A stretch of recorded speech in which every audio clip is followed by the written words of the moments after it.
esos riesgos químicos en el colegio. También se deben diseñar y ejecutar programas para prevención y control de enfermedades generadas por los riesgos psicosociales. Desde el 89 están hablando de riesgos psicosociales. Esos riesgos psicosociales son los que tienen que ver con la afectación de la salud mental de los trabajadores por causa del trabajo, es decir, por carga laboral, por exceso de jornadas de trabajo, porque de pronto le están exigiendo más de lo que puede, porque le están exigiendo algo para lo que él no está capacitado, o simplemente hay un tema de acoso laboral donde le están sobrecargando de manera, le están sobrecargando trabajo de manera voluntaria, ¿sí? Entonces eso afecta a esos riesgos psicosociales. Y más adelante, desde el 89 lo estamos hablando, y en el 2008 lo normalizaron, lo reglamentaron, y ya les vamos a explicar en qué norma. Hay que tener servicios de primeros auxilios. Pensemos, en nuestras instituciones tenemos un botiquín, y además de tenerlo, sabemos a alguien que lo pueda utilizar, ¿sí? ¿Sabe alguien está capacitado y realmente certificado como brigadista? Que el día que se corte a alguien no vaya y le vacíe alcohol en la herida, ¿sí? Porque piense que como eso es desinfectante, ¿sí? Pero eso hace que el alcohol hace que las heridas no cautericen y las plaquetas se descompongan, y lo que hacen es que las heridas no cierren, ¿verdad?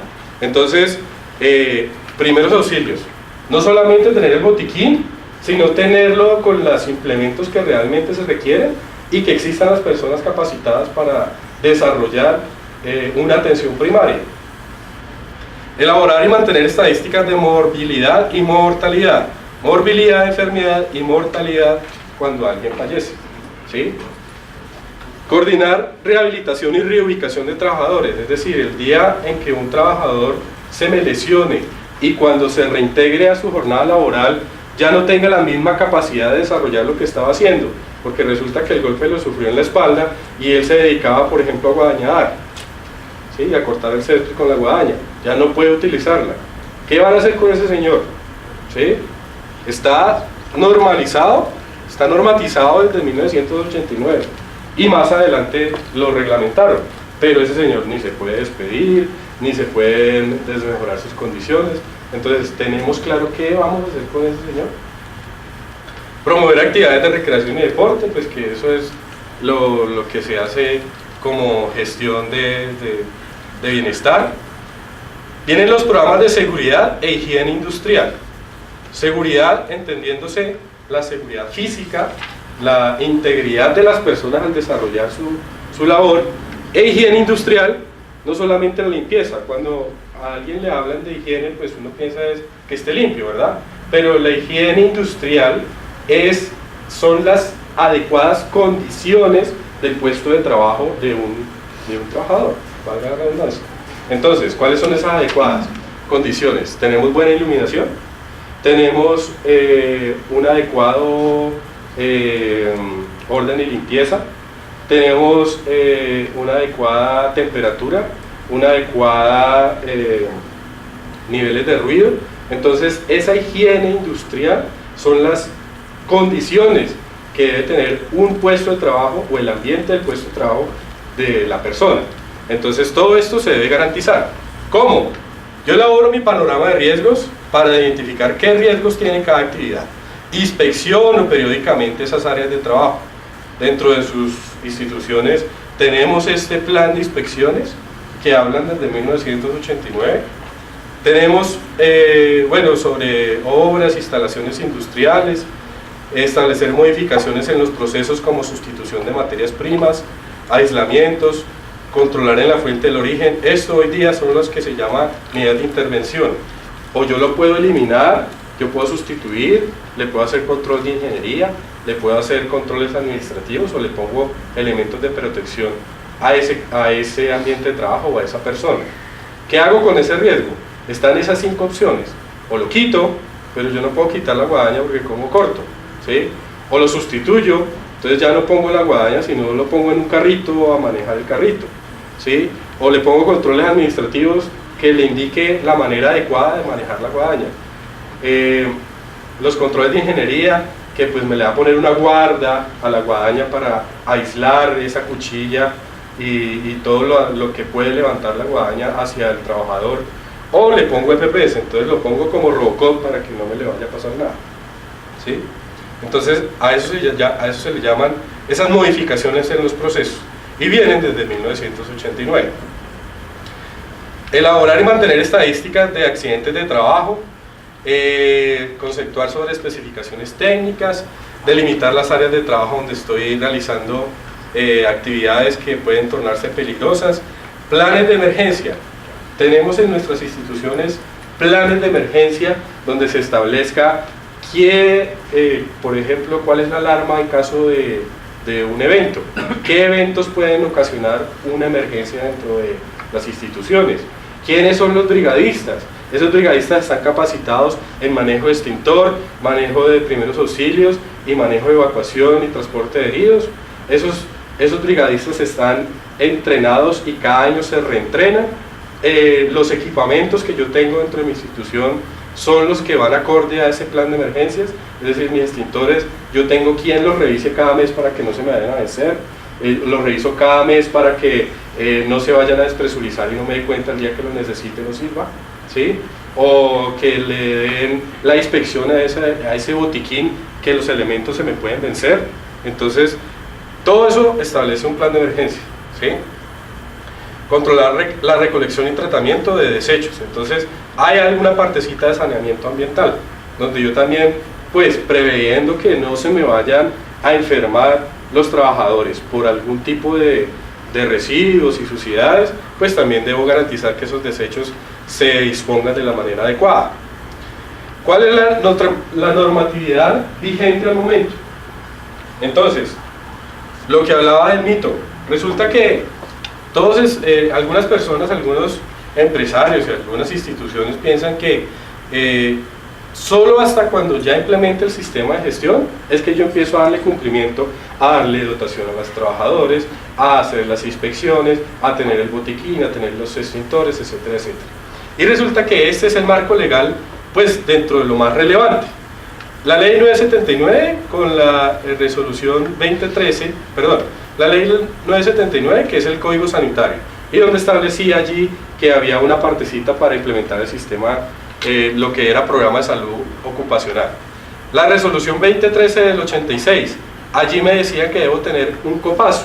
Ese COPASO es el Comité Paritario de Salud Ocupacional. Lo conforman trabajadores que están designados en el caso que sean en una empresa menor a 50, va a haber solo uno, mayor a 50, hay unos rangos, ¿cierto?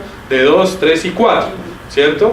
Es decir, que esos 4, 2 van a ser representantes por la gerencia, 2 van a ser representantes por el empleador, y esos a su vez tienen que tener sus suplentes.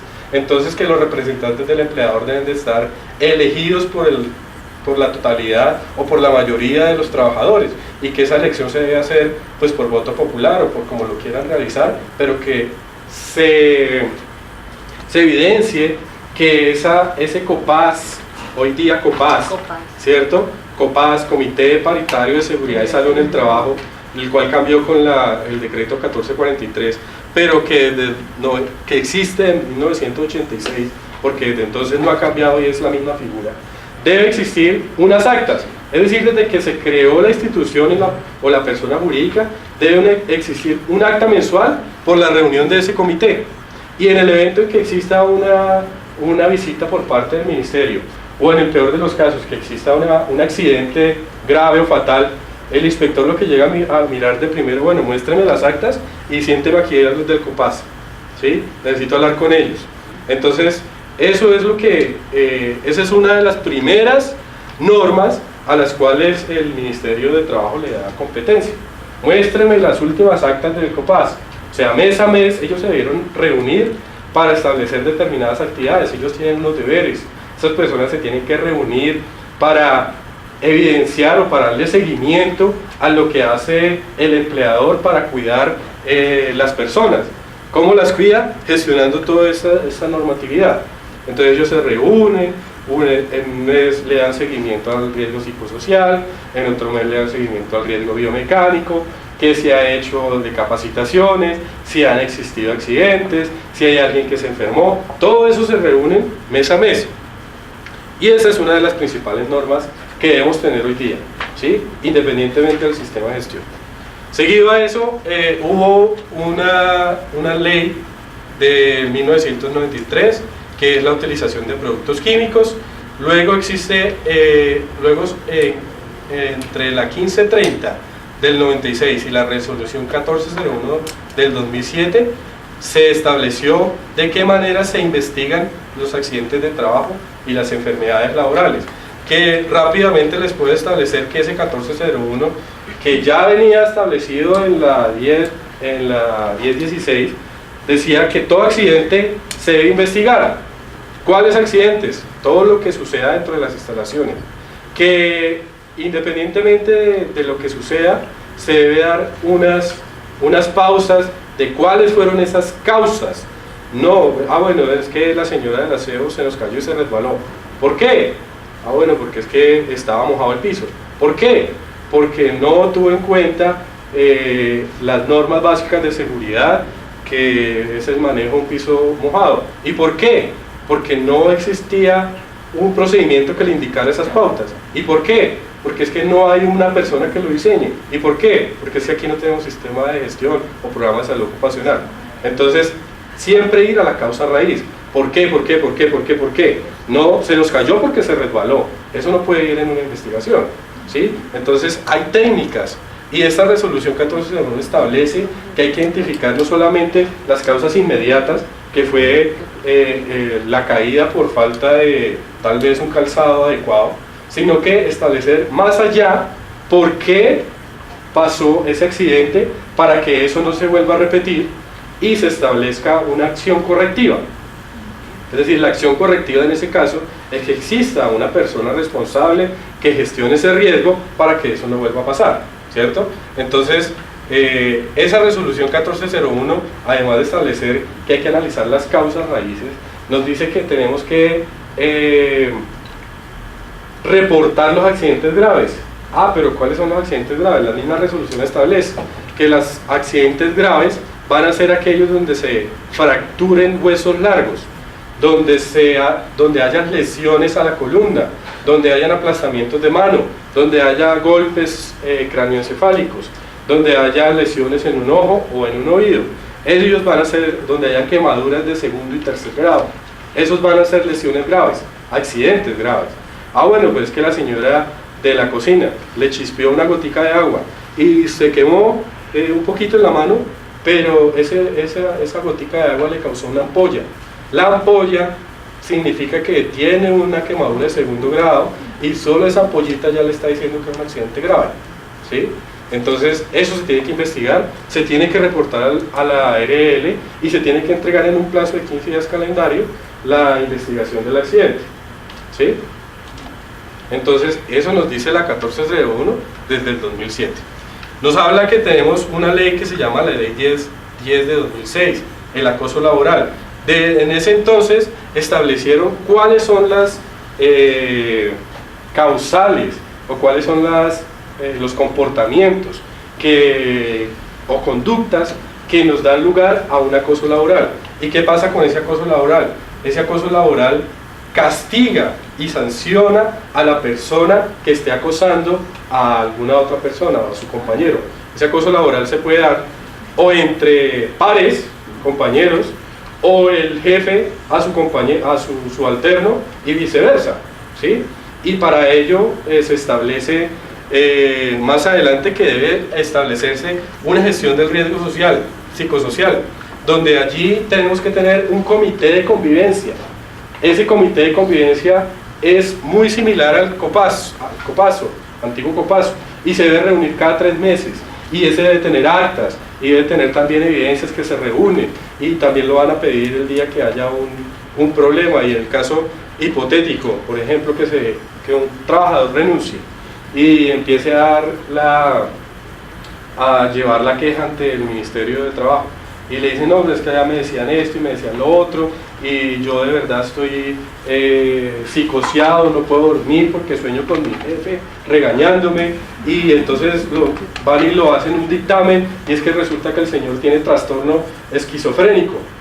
Entonces ese trastorno esquizofrénico se lo otorgó el trabajo, entonces esa enfermedad, él salió con una enfermedad laboral, y la ARL tiene el deber de tratarle esa enfermedad laboral, pero además de eso se le abre una investigación administrativa de parte del Ministerio de Trabajo en esa empresa, le decir, bueno, ese señor salió afectado psicológicamente, muéstreme el comité de convivencia, ¿qué ha hecho para que eso no pasara? Muéstreme las actas de ese comité de convivencia, muéstreme la encuesta psicosocial. Es decir, desde el 2008 debemos gestionar a través de una encuesta psicosocial que está establecida por parte del Ministerio de Trabajo en asocio con la Universidad Javeriana, una encuesta de tal vez unas 300 preguntas, donde allí establecen si la persona está afectada o por lo que le pasa en el trabajo, o por la carga laboral que tiene, o porque su casa queda muy lejos, o porque no tiene un medio de transporte adecuado. Hay tal vez unas 30 factores que se identifican en esa encuesta psicosocial, y de acuerdo a esos análisis o esos resultados se deben establecer medidas de intervención. Y estas medidas de intervención, primero que todo, la encuesta la debe realizar un psicólogo, y toda esta medida es guiada, es el psicólogo primero explica de qué manera se va a realizar esa encuesta, para qué sirve, y con esos resultados esos mismos psicólogos le dan una medida de intervención a la empresa. Por favor. Pero tenemos que tener en cuenta que el psicólogo tiene que tener licencia. Sí, para allá iba. Ese psicólogo no es cualquier psicólogo, es un psicólogo especialista en salud ocupacional o seguridad y salud en el trabajo, ¿sí? Todas las personas que tenemos algún tipo de actividad dentro del sistema de gestión debemos tener licencia, sea para dar una capacitación, sea para este pedacito de la investigación del accidente de trabajo, para el análisis de un puesto de trabajo, para desarrollar esa encuesta psicosocial, para todas las actividades que se desarrollan dentro del sistema de gestión, deben existir profesionales competentes con licencia, como por ejemplo los que realizan los exámenes médicos ocupacionales, que es la otra norma.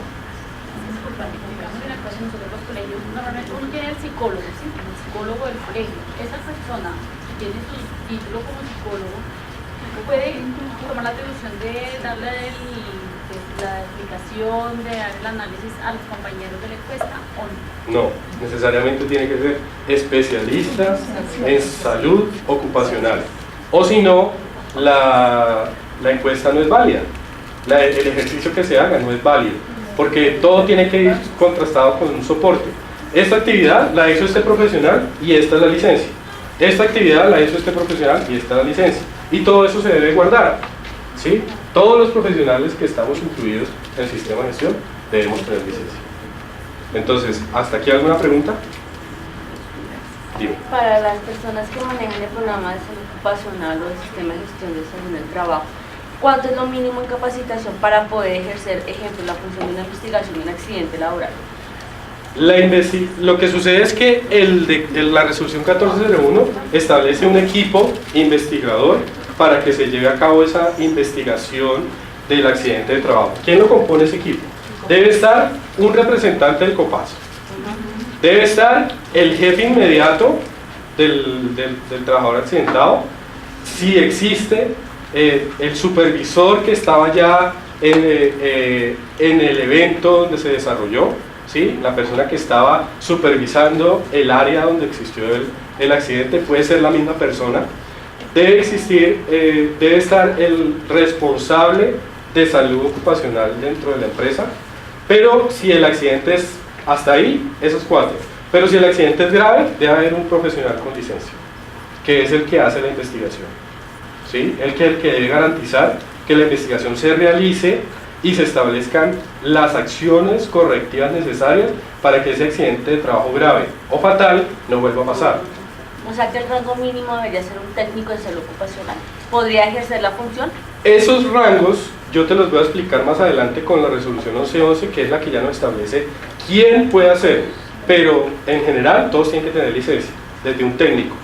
Técnico laboral con licencia puede hacer esto, tecnólogo puede hacer esto, profesional puede hacer esto, especialista puede hacer esto, pero a nivel general todos tienen que tener el curso 50 horas, que es Como adicional.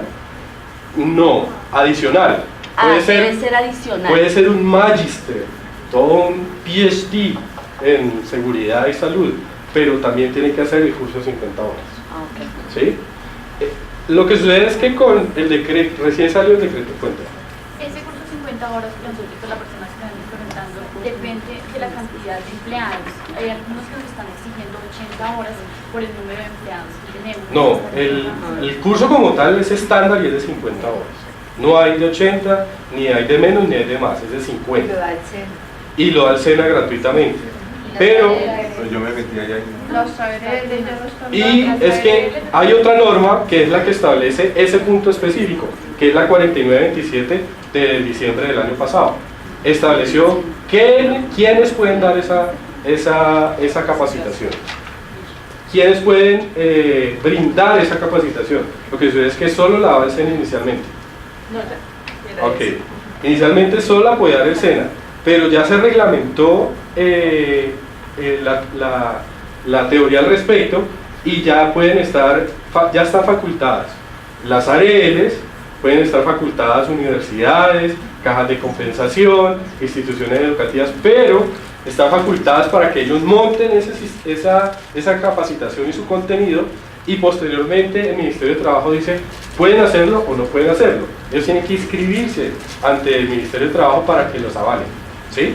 Entonces, el tema de las 50 horas es para todo el mundo, ¿sí? Pero perdón, ¿qué entidades hoy en día ofrecen las 50 horas? Aparte del SENA. Lo que sucede es que... SENA no hay. No, el SENA sí está, el SENA todavía está habilitado. Está saturado porque es el único que lo da.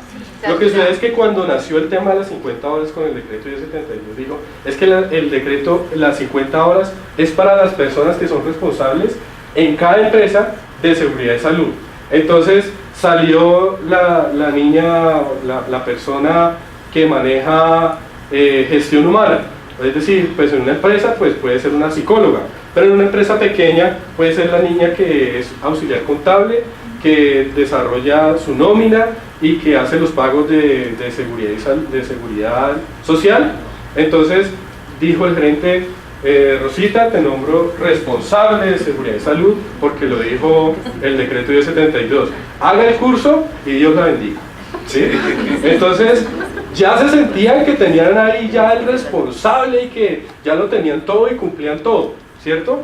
Pero ya con esta nueva legislación, con la 4927 del año pasado, de diciembre del 2016, que está por acá, ¿sí? Y con la estándares mínimos para seguridad y salud, dijeron, no, Rosita no puede desarrollar eso porque ella no tiene la competencia, no tiene el estudio suficiente para que pueda desarrollar un sistema de gestión, ¿sí? Entonces, pues, a criterio propio, yo veía que pues, una persona que sin desmeritar, se dedicaba al pago de la nómina y al pago de seguridad social y solo el manejo contable, pues fuera a hacer un sistema de gestión así sea para una empresa pequeña, pues no pudiera porque no tenía la competencia necesaria si hiciera el curso de las 50 horas, que es 5 semanas, ¿sí? Entonces con 5 semanas una persona no puede desarrollar ese sistema.